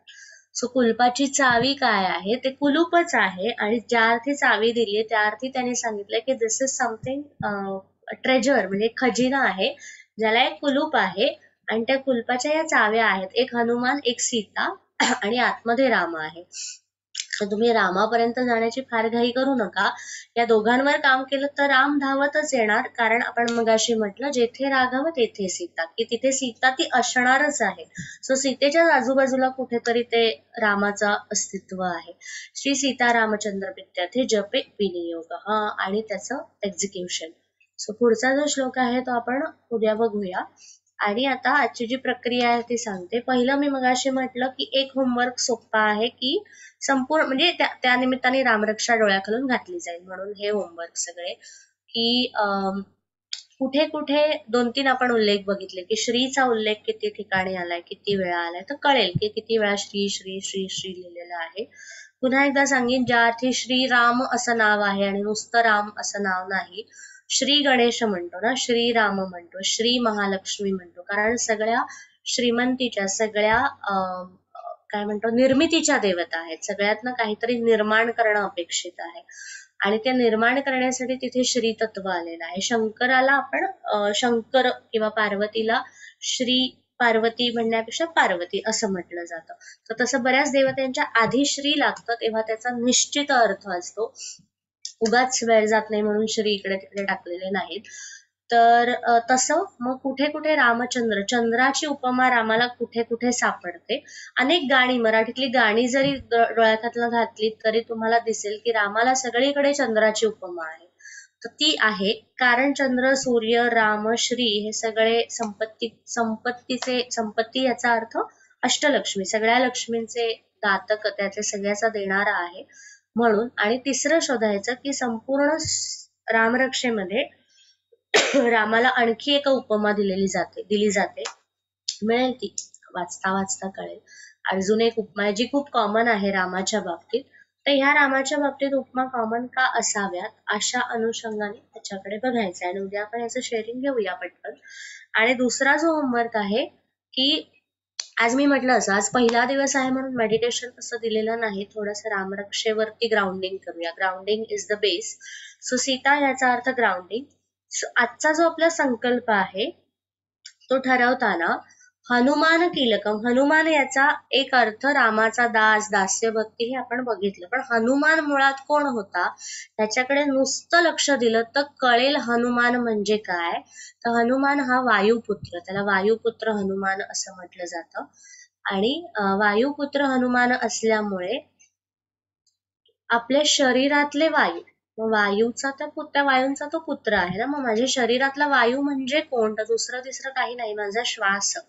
मग श्वास आणि ग्राउंडिंगचा काही संबंध आहे का? अगदी खडानखडा संबंध आहे. आपण श्वासावरती धारणा स्थिर करतो तेव्हाच आपण कुठेतरी स्थिर होतो. चले वाते चले चित्तम. योगशास्त्रामध्ये छान श्लोक आहे की जसं माझा चले वाते म्हणजे वात म्हणजे माझ्या शरीरातला वात, की मी खूप बडबड करते ना, म्हणजे माझ्या शरीरातले सगळे वायू खूप खटखट खटखट खटखट चालू आहेत आता, म्हणून मला एवढं खडानखडा बोलता येतंय.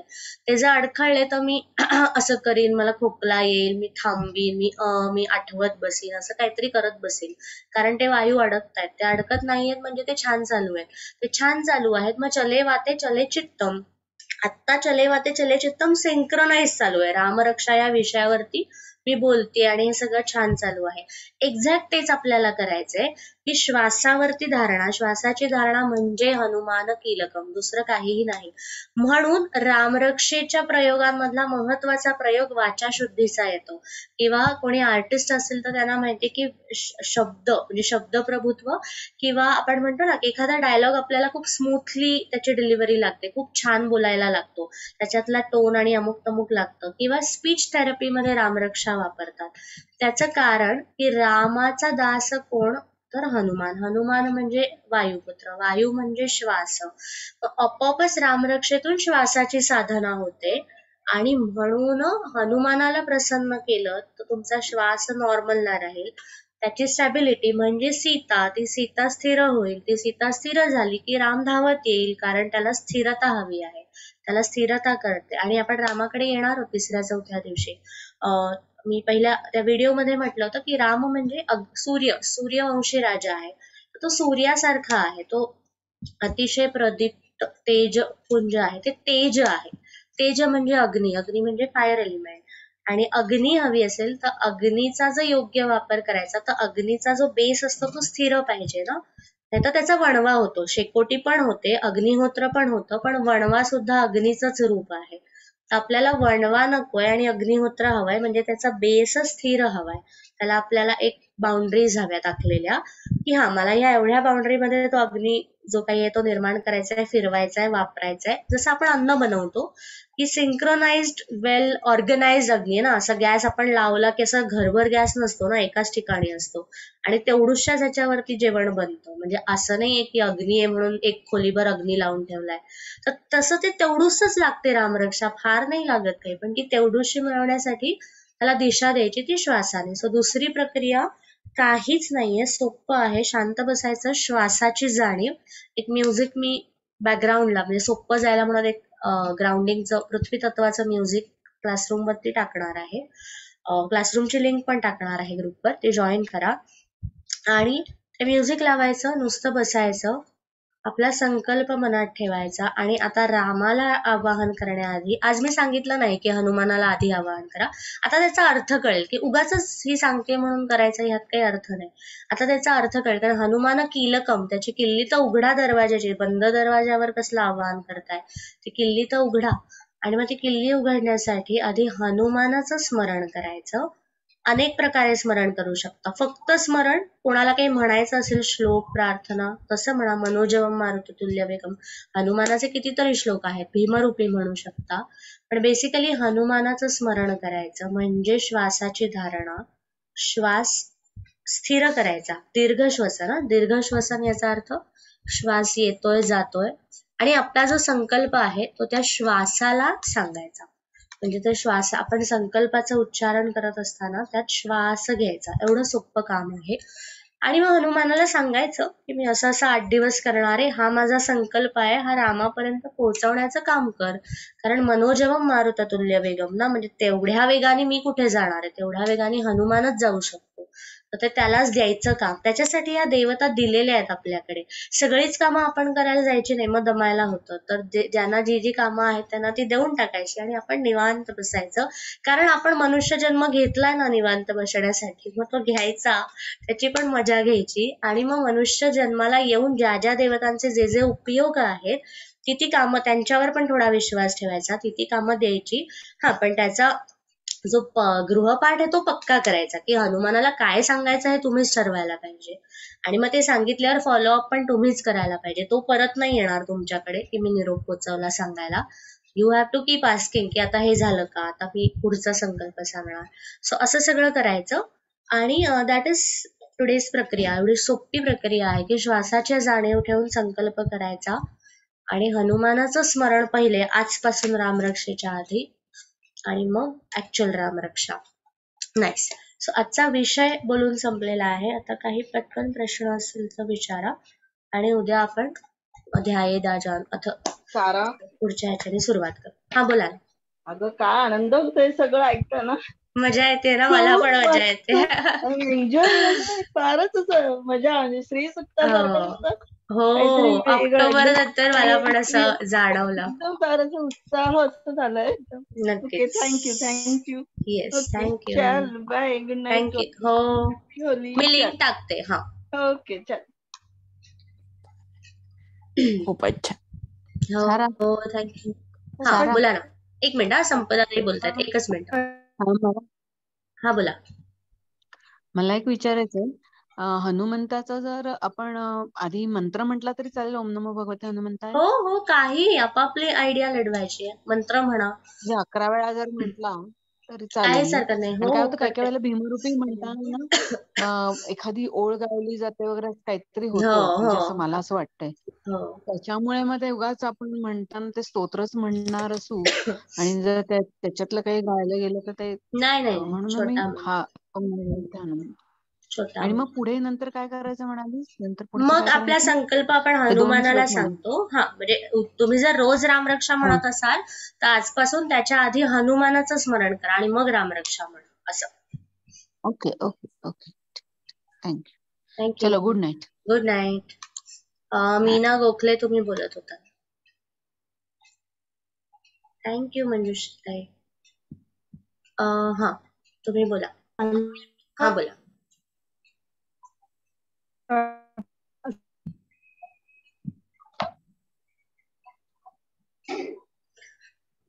एक मिनिट, तुमचा आवाज येत नाहीये मीना ताई. मीना गोखले, तुमचा आवाज येत नाहीये. परत एकदा प्रयत्न करा, म्हणजे कट होतोय आवाज. आय गेस वायफायचा काहीतरी इश्यू. मला एक विचारायचं होतं.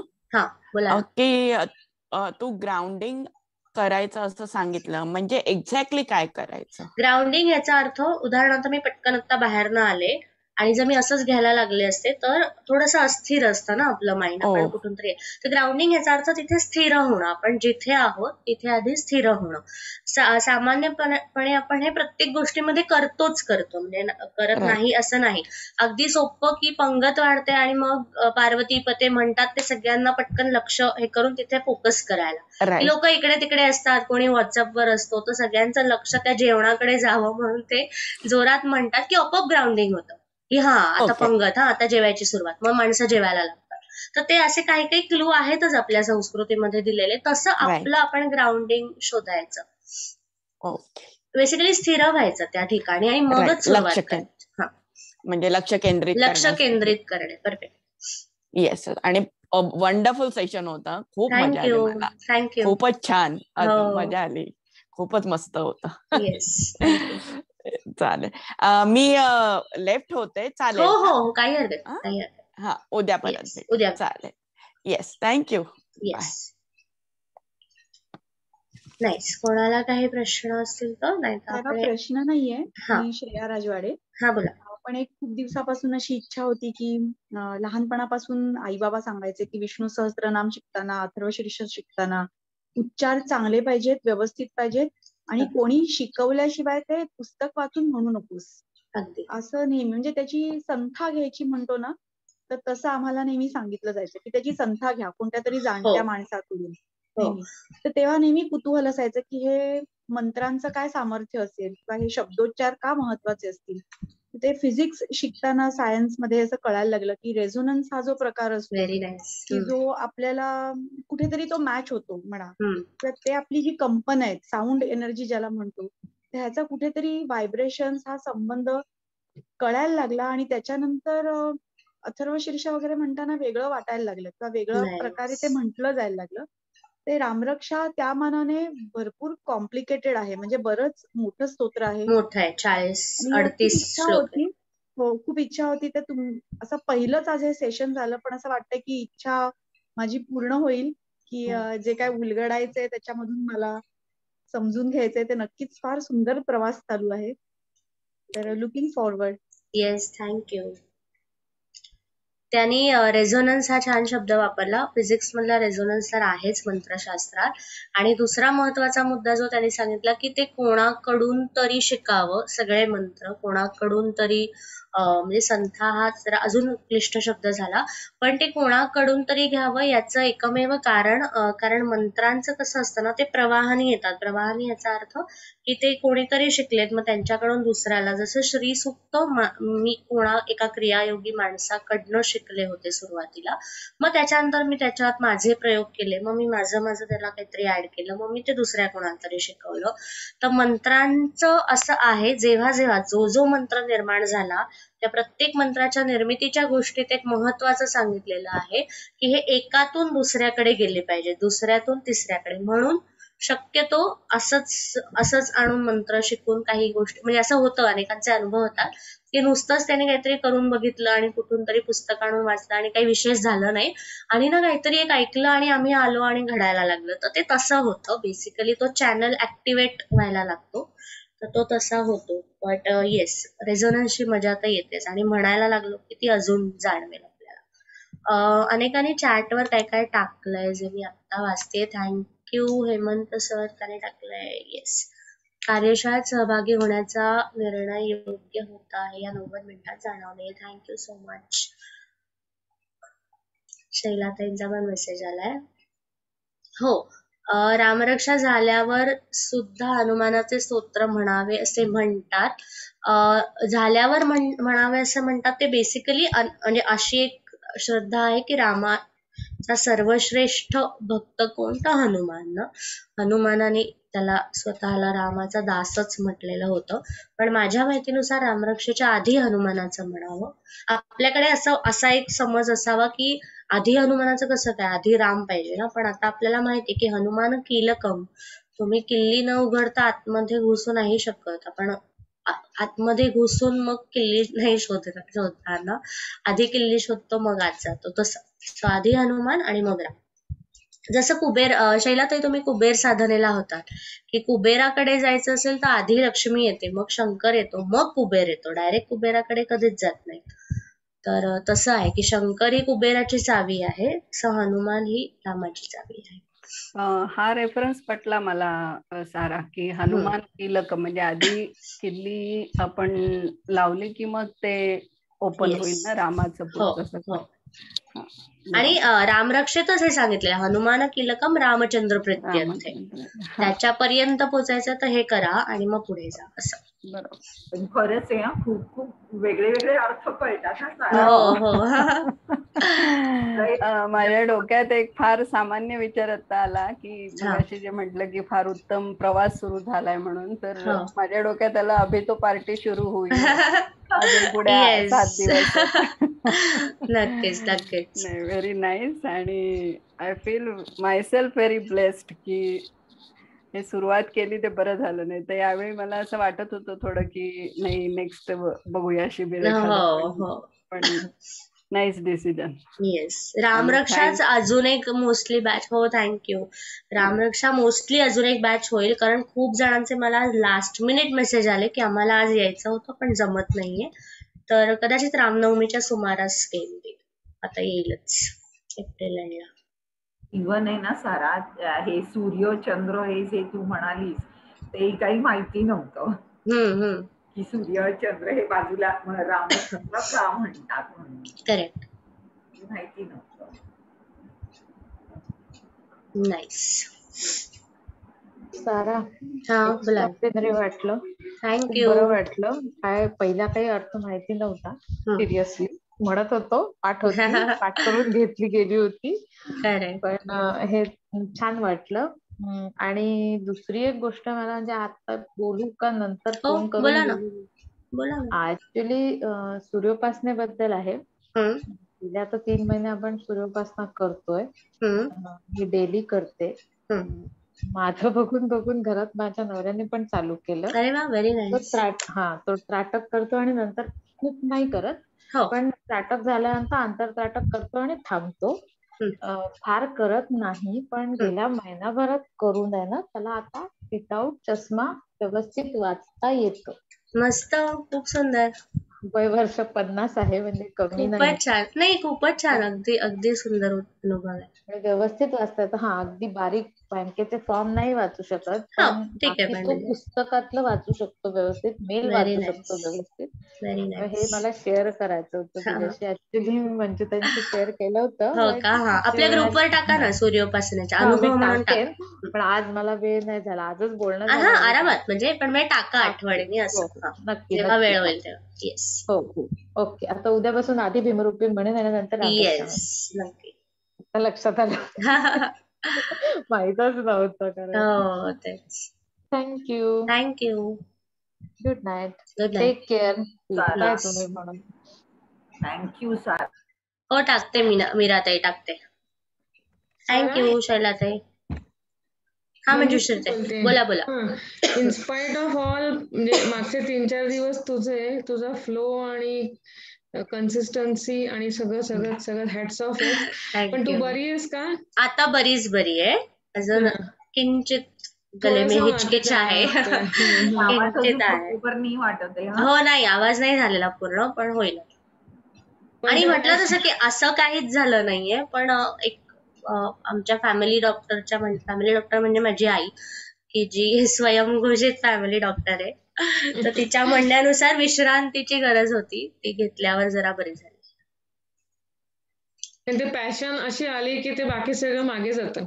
ते होतच. हो, म्हणून मध्ये मी काहीही घेतलं नाही, कारण मला हे वर्कशॉप नक्की करायचं होतं पूर्ण, त्यामुळे मध्ये मी काहीच घेतलं नाही नवीन काम. Thank you. God bless you. Yes, thank you. Sara, माझा एक छोटासा प्रश्न होता. हा, विचारा. अगं, मला ते अग्निहोत्राचं तू भांड दिलेलंस ना मला, तर ते भांड आहे ना, म्हणजे हे माझे एक्सपिरियन्स सांगते. आय डोंट नो, मी धनश्री जवळ ह्याच्याबद्दल बोलले. तर पहिलं माझ्याकडे अजून एक भांड होतं, तर आतापर्यंत ते मी खूप असं वापरलं नव्हतं. मी मग असं आलटून पालटून हे आणि ते असं वापरते. तर पहिल्या भांड्याला आहे ना, खालून होल दिसायला लागले. मी ते स्टॉप केलं वापरणं, आणि आता तुझं जे नवीन तू पाठवलं होतंस ते वापरायला, तर त्याला ना अचानक 2-3 दिवसापूर्वी मला अशी ब्रेक दिसायला लागली वरच्या बॉर्डरवर. ते कशामुळे असेल? कारण ते तर इतकी हेवी भांडी. हो, मला फोटो पाठवा ना, मग मी सांगते. हा, कारण नाही, भांडी तडकू शकतात, पण मला फोटो पाठवला तर मी नीट सांगू शकते. म्हणजे 1 इंच ना असं बॉर्डरला आहे, असं पण नाहीये की कुठे हे आहे म्हणून, पण लास्ट जी बॉर्डरची जी कळलं आहे त्याच्या खाली बरोबर त्या कॉर्नर. हो, थँक्यू जुई. तर मला समजलं नाही ते, म्हणजे हे कशामुळे झालं. मला फोटो पाठवा, मग मी सांगते. आणि जोड नसतो या भांड्यानं, पण मी सांगते. माहिती, ते मला माहितीये. आणि ते तर म्हणजे ते शक्य नाही, जे शक्य नाही ते कसं झालं. तेच बोलूया ना, मला हे क्युरियोसिटी. आपण एनर्जीचं फील्ड आहे ना ते, तर बोलूया आपण त्याच्यावर. एनर्जीमुळेच होतात त्या गोष्टी. Okay okay. हा, थँक्यू योगिनी. थँक्यू. नेमकी रिद्धी गेलेली दिसते, नाहीये ना. And good night. Tomorrow. Yes, उद्या भेटू. Okay, bye. एन्जॉय होली. हो, येस. कारण ह्यावेळेला जास्ती नाहीये एन्जॉय. नाहीच आहे, घरीच आहे. खाऊन पिऊन होळी आहे यावेळी फक्त. तब्येत सांभाळून. हो. ओके. हो. हा, काय? हो, मी रेवतीला करते फोन. मी आजच्या ह्याच्यासाठी सगळी एनर्जी ठेवलेली, सो मी काही फोन बिन काही केलं नव्हतं, पण मी करते तिला. ठीक आहे. ओके. थँक्यू. ओके सारा, थँक्यू. उद्या भेटू. Good night. उद्या भेटू. बाय.